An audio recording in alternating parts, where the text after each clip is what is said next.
Bonjour, à la une des quotidiens de ce jeudi 28 décembre 2017, le quotidien Libération plaque à sa une les effroyables aveux des présumés terroristes sénégalais. Libération nous apprend qu'au moins 11 Boko Haram voulaient revenir au Sénégal pour former les futurs combattants dans la forêt de Kédougou. Les révélations sur PV de Martar Diokhane enfoncent le clou. En effet, Martar Diokhane, l'un des présumés djihadistes, avait écrit un manifeste corrigé par l'imam Alun Badarandao. Tout cela pour créer une wilaya sous-régionale. Le journal Libé nous apprend par ailleurs que le Burkina avait livré au Sénégal Abdou Hakim Bakebao, un membre d'ACMI, comprenez par là Al-Qaïda au Maghreb islamique.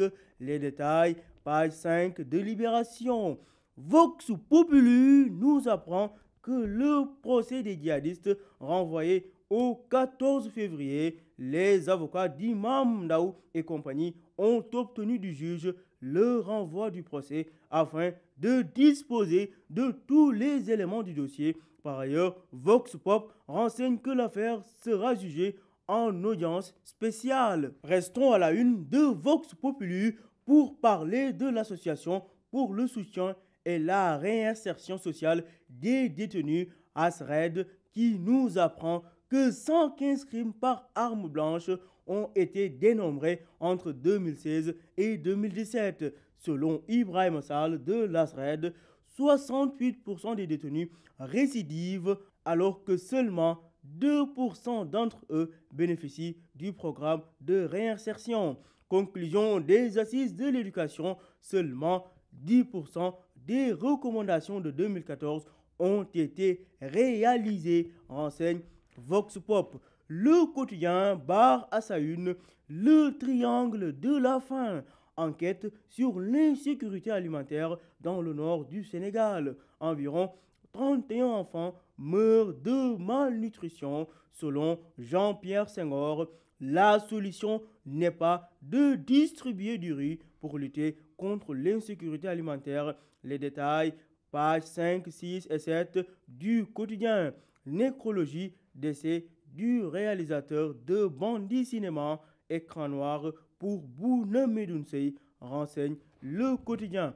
Le journal L'Enquête revient sur la polémique sur l'argent de la traque des biens supposés mal acquis et titre Mimi malaise au sommet, pour ne pas dire grand malaise au sommet de l'État. Ce qui fait dire à Abdou Sané, ancien député, nous entrevoyons les signes d'une guerre interne à la mouvance présidentielle d'ici la présidentielle de 2019. De son côté, Maurice John, enseignant-chercheur, précise on ne saurait parler de rébellion de Madame Touré, mais plutôt d'erreur de communication. Laissée à elle-même et à sa traque, Mimi serait-elle un problème apériste en devenir? À lire, page 3 de l'enquête. Attaque contre les magistrats. La réplique du procureur général ne s'est pas fait attendre. Lassana Diaby a répondu à ses détracteurs lors de la cérémonie de prestation de serment des avocats stagiaires.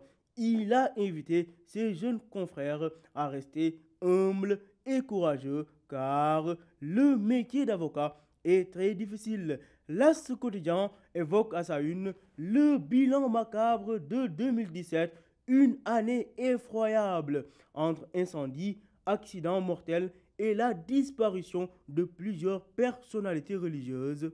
L'Observateur fait la rétrospective d'une année macabre 2017, année à feu et à sang. L'Obs retrace les événements les plus meurtriers de 2017 avec l'incendie du Dakar, 22 vies perdues sous les flammes de la spiritualité. Bettenty, 21 femmes périssent dans le naufrage d'une pirogue ou encore Kébémer, 22 morts dans un accident sur la route du Magal de Touba. Les sapeurs-pompiers ont déchiffré 16 250 interventions, 27 100 victimes dont 790 tués. Concernant les incendies, 2814 interventions ont été faites pour 175 victimes, dont 46 ont péri. Bref, 2017 aura fait beaucoup de victimes, renseigne l'Obs. Sport, les Lions du Sénégal, deuxième sélection africaine derrière l'Égypte selon France Football, nous dit l'enquête. Stade consacre sa une aux 4 fantastiques de Liverpool, Salah, Mané, Coutinho et Firmino, les 4 fantastiques des Reds. De son côté, Yekini Junior prévient: Tapha Tine ne peut rien contre moi, un combat de lutte qui s'annonce chaud. À vos journaux et bonne lecture.